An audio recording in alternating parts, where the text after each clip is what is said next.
एक बार एक राजा शाम को अपने राज्य में घूमने निकला। पूरे राज्य में सब कुछ देखता जा रहा था।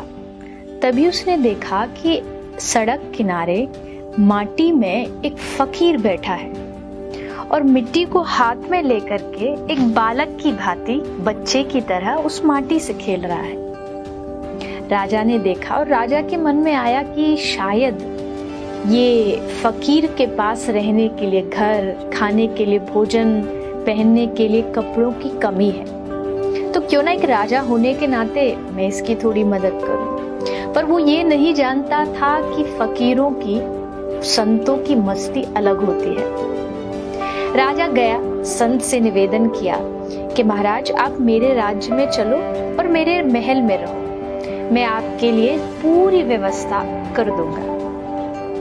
फकीर मुस्कुराए और राजा से कहा कि ठीक है, अगर तुम मुझे अपने साथ ले जाना चाहते हो तो मेरी 4 शर्तों को तुमको मानना पड़ेगा। अगर वो शर्त तुम्हें मंजूर है तो मैं साथ चलूंगा।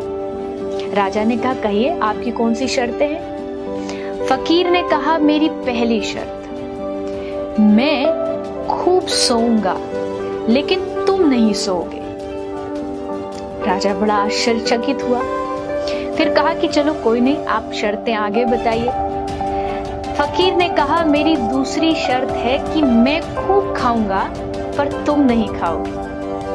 और मेरी तीसरी शर्त है मैं अच्छे अच्छे वस्त्र पहनूंगा पर तुम नहीं पहनोगे। और मेरी चौथी सबसे महत्वपूर्ण शर्त है कि 24 घंटे तुम मेरे पास रहोगे और मुझे छोड़ करके कहीं नहीं जाओगे। अब राजा ये सुनकर के हंसने भी लगा और गुस्सा भी आया। ये कैसी शर्तें हैं? अरे मैं 24 घंटे आपके साथ रहूंगा, आपका ध्यान रखूंगा, तो फिर राज्य को कौन संभालेगा? और वैसे भी आप खाओ, आप पहनो और मैं कुछ भी ना करूं, ऐसे कैसे हो सकता है? तो फकीर ने मुस्कुराते हुए कहा ये चारों शर्त तुम नहीं कर सकते, मैं तुम्हारे साथ नहीं चल सकता। क्यों?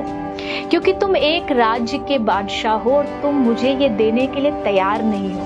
पर तुम जानते हो मेरा बादशाह यानी मेरा भगवान ये सब शर्तें मंजूर करता है। वो खुद नहीं खाता पर मुझे खिलाता है, वो खुद कभी नहीं सोता पर मुझे सुलाता है, और सबसे बड़ी बात 24 घंटे हर क्षण हर श्वास में वो मेरे साथ रहता है। वो भगवान मुझसे कभी दूर नहीं जाता। तो जब मेरे पास इतना बड़ा बादशाह है तो मैं तेरे साथ चल करके क्या करूं?